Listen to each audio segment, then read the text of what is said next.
Hello and welcome to another Demon 212 VC review. Today I'm going to be taking a look at Toejam And Earl on the Sega MEGADRIVE / Genesis, depending on where you live.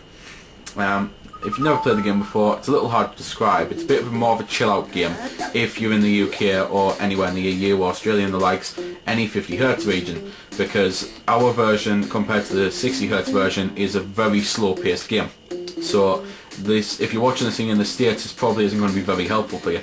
It's a co-op game and it's designed for co-op, so that's why 2 players at the top, but you can play on your own with either Toejam or Earl. There's no real major differences between the characters. There are slight things, but nothing really that important. When you go into the game, you've got 2 new games. You can have a random world, where the chances are, if you play the game again and again and again, when you play a random world, it basically means the chances of you playing the same game, like same level-wise and level structure and everything, are quite slim. It's a bit kind of like how Worms works, I suppose. That would be probably the best way to describe it. Fixed world, obviously that means whenever you go on, everything's going to be the same. All the items are going to be in the same place they were before, so that's that. You can show the intro again if you want to. You can go onto the controller options if you want to, and you can jam out, which I'm actually going to show you now for a little bit, because I'm going to let you listen to the music and the likes, because jamming's pretty fun on the game. It's one of the things I quite like.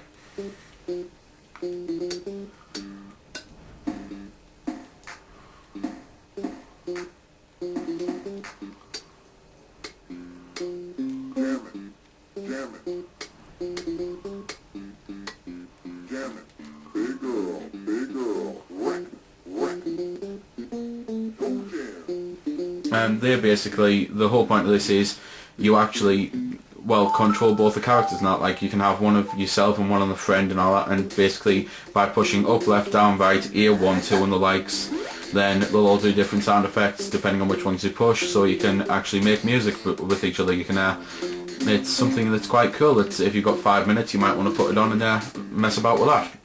You never know, it's not everyone's the same, so you might hate the idea. The whole point is you walk around, you collect these presents. The presents are basically random. A lot of them are random, some of them tell you what they are, but they're basically, you can get items which are quite useful, like health, which if you notice in the bottom left corner there's a white bar, that's your health meter. It's also your air meter, so if I show you here jumping into the water, it's draining quite rapidly now. You can't swim for long at all. One of the items, obviously though, it's health. You can get one that allows you to swim for longer, you can get one that allows you to run at super speed. I'll try and show you a few of the items, but obviously the items are pretty random, so you don't know what you're going to get. Every one of the floors has one of these. Sometimes you have to do certain accomplishments to get them. This one, it's just here. And basically the elevator lift scene is unskippable. It takes about 30 seconds to go through it, and it's quite irritating because, as I say, you can't skip it. But they basically take you up to the next floor. You can, on certain stages, fall down to the floor below, because if there's space, like if you can see space in the background, then rather than falling to your death, you actually fall down the floor. You do have a live limit. It's the little stars down there just underneath where it says Toejam is a wiener.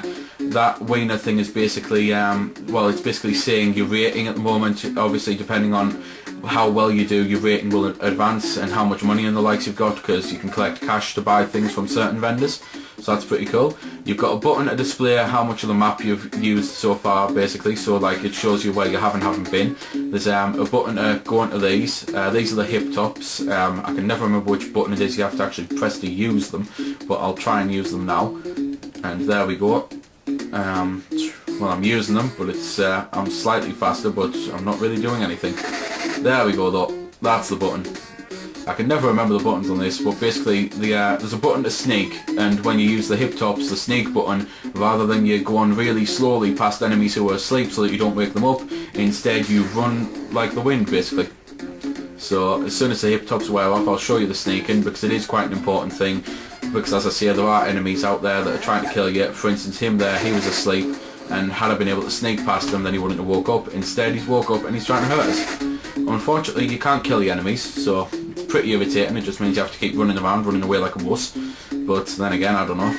It's you can hear a phone ringing now, and basically the phone isn't, well, it's when you find the phone, it lets you do things, but it's not so important type thing. Sometimes you'll pick up the phone and it's just useless. Someone will say a stupid message and the likes. So here's the phone here. This one here though has unveiled a bit of the map for us, so that was quite nice of it. So there we go, got the ship piece and everything, and now I can go into the elevator again. This is pretty much what you do for the entire game. As I say, it's a good chill out game, but it's not something that I can really recommend for most people. Co-op, it's okay. Co-op, how it works is when you're on the screen together, like when you're right next to each other, it's one screen, and anytime you collect a power-up, then both of you get it. Whereas if you walk too far away from each other, it goes split screen, and power-ups become, if one collects it, then only one gets it. So it's definitely a co-op game. It's definitely something you can have more fun with in co-op than in normal. Whereas, well, the likes of one player, you probably after about half an hour want to slit your wrists. It can get so boring, it's unbelievable on one player, and so irritating, because if you've just spent ages going up a few floors and then all of a sudden an enemy chases you over to the side and you fall down like what I'm about to show you here, and you go back down to a floor and then you have to walk around navigating all the enemies again so that you can get to the elevator to go back up. Sometimes you can fall down and you can actually fall multiple floors at one time, so it's the type of thing that can get really irritating. So there we go then. That's been the review. I hope you found it helpful. I don't score the games because that's based purely on opinion, so instead I'll leave you to make your own mind up. So thanks for watching, and if you've got any questions about the game that I didn't answer in the vid or that hasn't been answered in the comments, then feel free to ask and I'll help if I can.